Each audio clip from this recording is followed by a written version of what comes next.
Hello, this is RV Vagabond Jerry, and today I'm in Bowling Green, Ohio.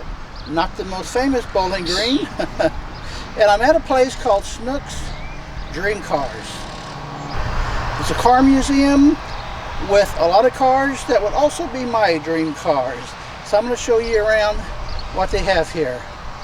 It's also an auto repair shop for specialty type vehicles, I think. I'll show you some cars they have in there that they're working on, but these dream cars really is kind of amazing. I wonder how long it's been since they pumped any gas here. And this is before buying oil in quarts was the big thing. You'd put up to a gas station and they would just pump in however much oil you needed. This is a really nice place. The decorations are pretty amazing and the cars are pretty amazing, and a lot of other antique things. So let's take a look inside. So this is the front office. Look at all these decorations on the walls. The Chiclets gum machine. All kinds of little things here he's collected over the years. There's something you don't see anymore. I don't know why nobody wants white wall tires anymore. They used to be the big thing where you had to pay extra to get white walls, which people did. I never cared much for them, but they were quite popular. I don't know why they quit making them. There's one more, much larger room with some museum artifacts. This is the front museum room with all sorts of things here. A lot of models, trucks. I wonder if this is what the place here used to look like. Nice little collection of miniature items. Firemen's hats. And finally a gas pump with a price that I like. Bunch of smaller models behind the glass case there. They have got this place really nicely set up. I used to play slot machines that looked just like these in the town of Jackpot, Nevada, which is on the Idaho border. And that was back in the 1980s. And when you win, the coins come out in one big drop. Not one at a time like they do now. Actually now they don't drop at all. You get a piece of paper. You got some antique bicycles too. Pinball machines, video game, and a Wurlitzer. So all the cars are in this one big room. Got some of the smaller cars here. And then on this side, classic cars.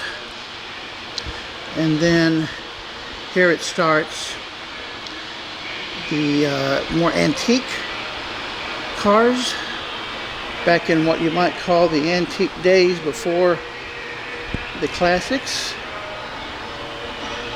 So let's start with this one. And Morris is not a brand that I'm familiar with. That roof here just comes up to my stomach. 65 Austin Healey.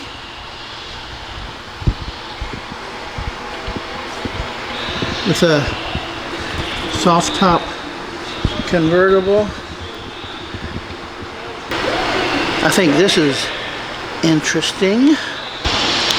52 MG.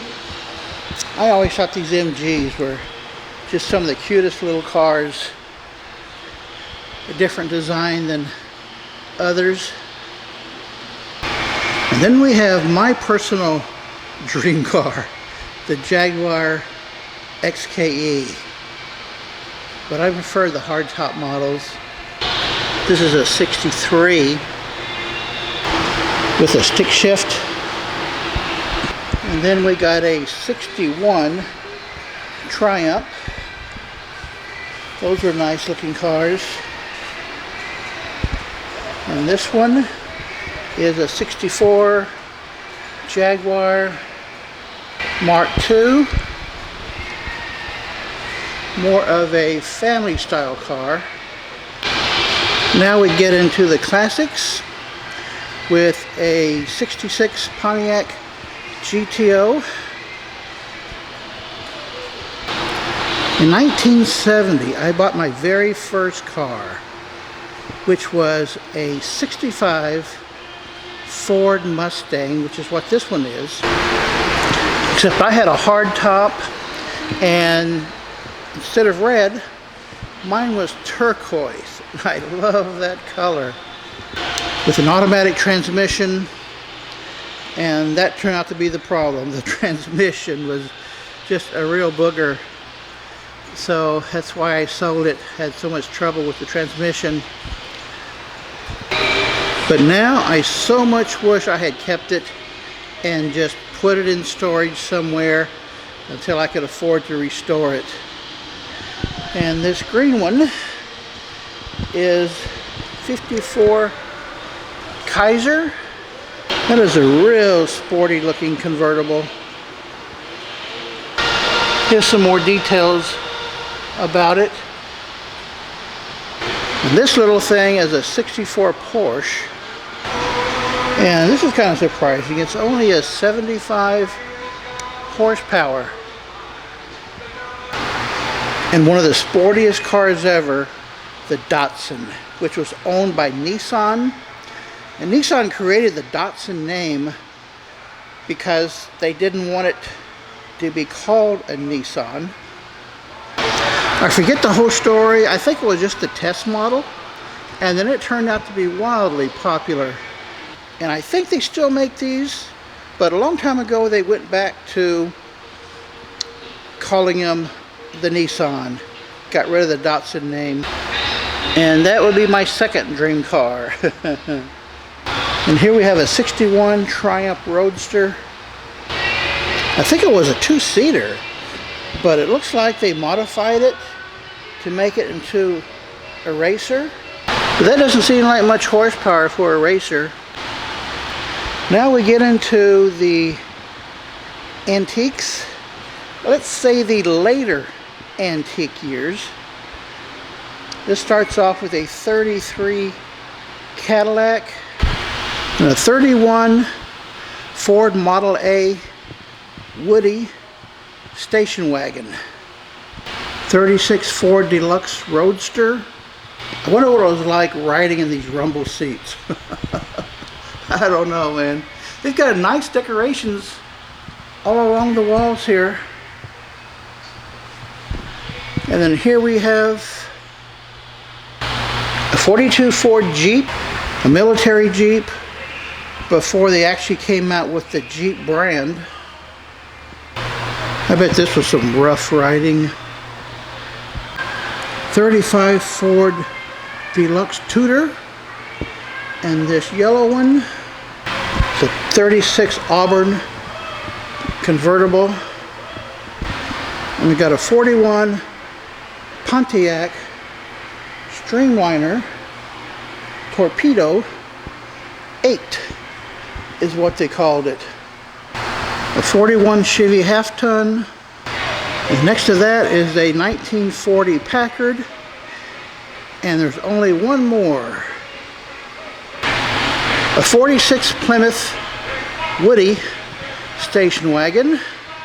So now I have shown you all of the cars that they have. Nice decorations on the walls here. Oh, you got several more that you're in the process of restoring? Not restoring. These are just customer cars that are either in here for work, to be repaired, or in case of the Mustang and this Porsche here for sale, we're going to market them for our customers. And it's definitely worth the $8 to see the place. Good day, folks.